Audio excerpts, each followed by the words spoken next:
and welcome to the My Secret Strength book club. I'm joined today with Margaret McGuire, and Bev Manti is unable to join us, but we are so excited to be able to use her book review. Thank you so much, Bev, for your book review on Pride and Prejudice by Jane Austen. Big super fans here. We love this book. We love Lizzie. We love Mr. Darcy. So, and if you have seen the book review on our website, Bev rightly points out that this is the perfect summer book. Um, Without further ado, I am going to read a little bit from Bev's wonderful summary of the book. When two eligible bachelors are introduced to their sleepy rural neighborhood, the Bennet family anticipates romance. The 5 Bennet daughters are seeking true love. Mrs. Bennet is searching for men with fortunes, and Mr. Bennet is looking for amusement. One introduction leads to another, and Jane, the eldest Bennet, has captured the eye of bachelor number 1, Mr. Bingley. The second eldest Bennet, Elizabeth, has a run-in with Bingley's more eligible, i.e. richer, friend, Mr. Darcy. He offends Elizabeth by remarking, "She is tolerable, but not handsome enough to tempt me, and I am in no humour at present to give consequence to young ladies who are slighted by other men." Elizabeth is not your fainting hothouse variety of heroine. She remained with no very cordial feeling toward him. She told the story, however, with great spirit among her friends. Boy offends girl. Girl ridicules boy. The expose of romantic pride begins. Austen saves Elizabeth and Mr. Darcy, and Jane and Mr. Bingley from the fate of garage sale paperbacks. She uses the Bennet sisters' romances to examine the age-old theme of pride versus humility. Elizabeth relies too heavily upon first impressions, confusing social intelligence with true virtue. Darcy rests upon his social position and considers himself above proper politeness. Jane and Mr. Bingley are also almost thwarted in romance when fear of rejection and social embarrassment keep them stuck in passive pride. Both couples must act in humility and vulnerability before their relationships can deepen. So this summary of, and we all know it ends in a happy, happy ending, and is definitely, I think this is the most favorite Jane Austen, isn't it? Like, isn't this, Yeah. this is the one that most people know of. Yeah, this is the quintessential one. And I was looking through my bookshelves before we got started because I know I have a Kindle edition that's all the works of Jane Austen. But of course, we also have an old fashioned hardcover version here. Ooh. And then this small little, the pocket Jane Austen, I call it. It's all of her novels in one abridged little book. So you could, I think literally the way they describe it is this is for any time you need your Jane Austen fix. Keep it in your purse. It is just, it's being, and I mean, as someone, I've read the book multiple times. I've seen both film adaptations. And it's just it's so hard to pick a favorite out of all of Right. And that was those. one of the things that makes this kind of a complicated review a little bit. I mean, very few people are not going to know about the story, but um, having seen both films, you kind of end up with like your favorites and that sort of thing. I mean, my favorite ending is the 2006 with Keira Knightley and Matthew McFadden, because that having the sun shining between the two of them when they have their first kiss. Oh my goodness, I love that. I love that scene. It was very beautifully set up, and I also love the way that Mr. and Mrs. Bennett were portrayed in that film. The version with Keira Knightley and Matthew McFadden. I believe that the actors' names were Donald Sutherland and Brenda Blythen. I'm probably mispronouncing Okay. her last name, but I feel like they did a really good job embodying their characters. And then, you can't ever forget Dame Judi Dench My just goodness. going to town as She Lady totally Catherine de took Bourgh. over every scene she was in. This is in the 2006 version. She was Lady Catherine de Bourgh, who was Mr. Darcy's aunt, and she came in to reinforce to Miss Elizabeth Bennet that she was less than, and way less than at that. And my goodness, the scene, especially at the very end when she comes to say, promise me that you are not going to be engaged to my nephew. And And Elizabeth is just like, yeah, no, you have absolutely no right to ask that of you're me. right. Yeah, I mean, both.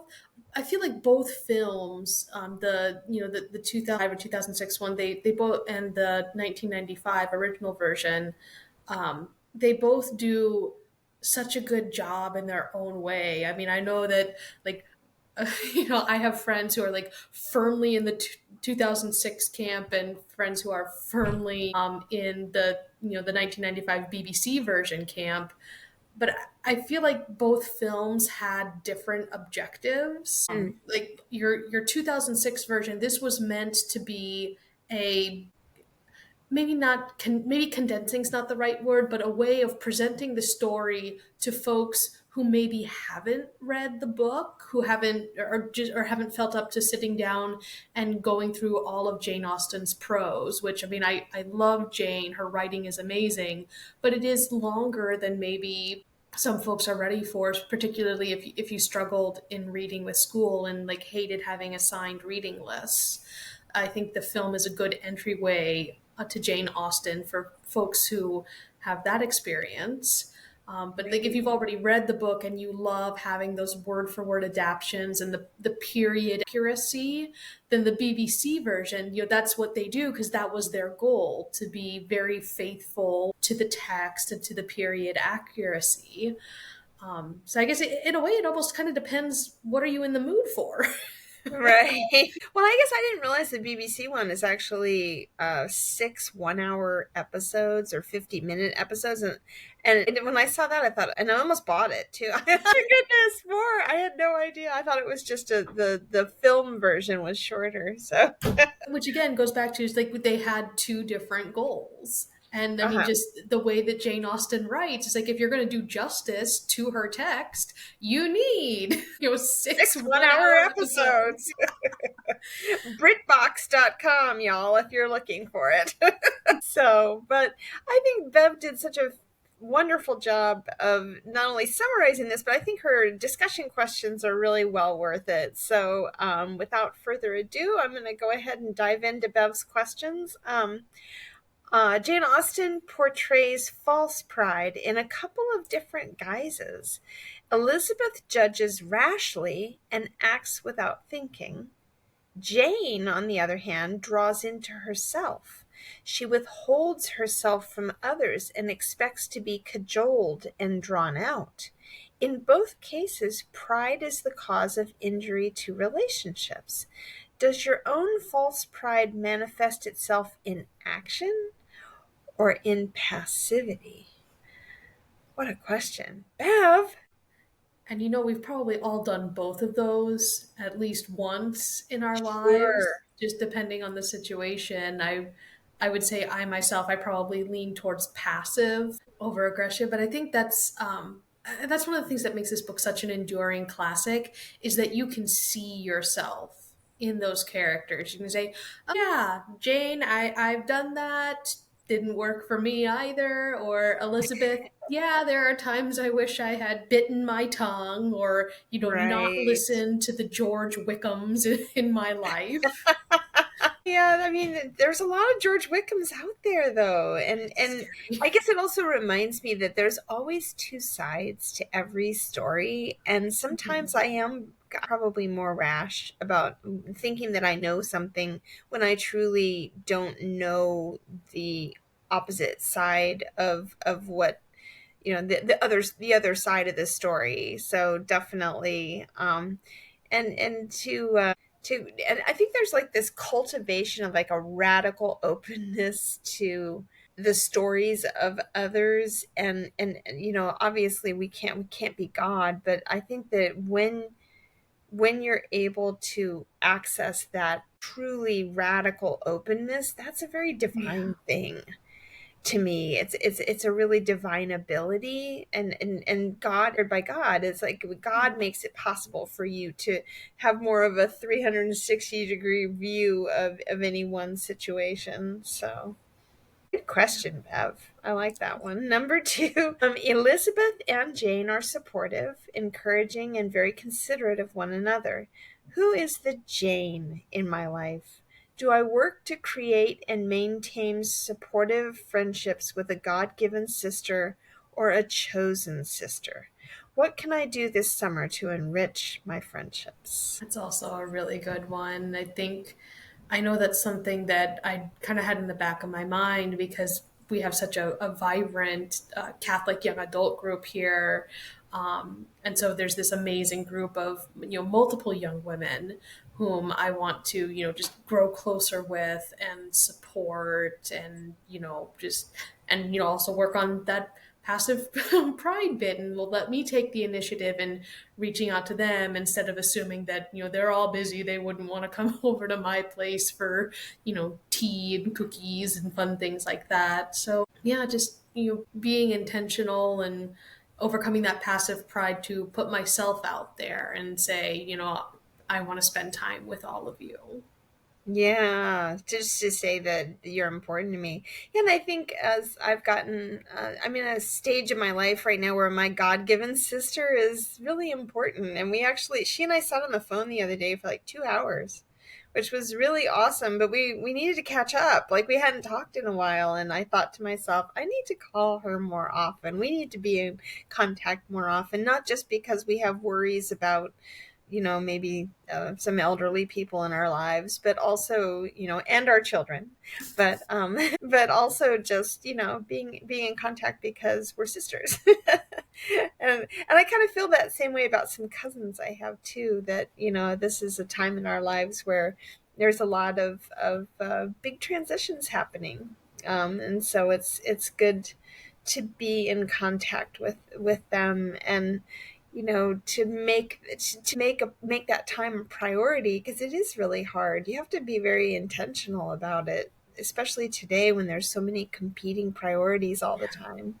So um, yeah, I think it's also really fun that sometimes there's people in my life. There's a special friend in Montana that just my giggle gal, the one that makes me laugh the hardest, and like I still will sometimes find like a greeting card or something that makes me laugh, and like and I love that, like just being able to like send them something super funny or a quick text or something that can really Yeah. it's another way It's of just enriching friendship. Yeah, Yeah. exactly. Just say, I saw this and it made me think of you. This had your name all over it, so I had to get it for you. I remember there was a coffee mug I found once that was just, it had just a little joke on it that was pickle themed.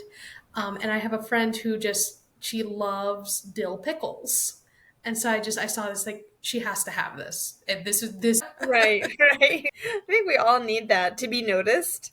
I mean, Yeah. even as much as Elizabeth and I mean Jane too, for to some extent, yes, there's a certain pride in being noticed by these really wealthy people, but like just being noticed in general is a gift that we can give to one another and to God. I thought of you, I noticed you, you're special, you're important. Like we all need that. So yeah. Well, number three, Elizabeth had to give up her preconceptions and swallow her pride before she could see the real Mr. Darcy. During their long walk at Longbourn, Darcy began to linger upon regret for past actions, and Elizabeth replied, "Think only of the past, as its remembrance gives you pleasure." Straight from the Gospels, the forgiveness and grace of this attitude is one we could all embrace.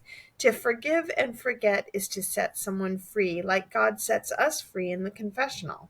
Is there someone in your life to whom you could pass along the grace of a fresh start? Wow.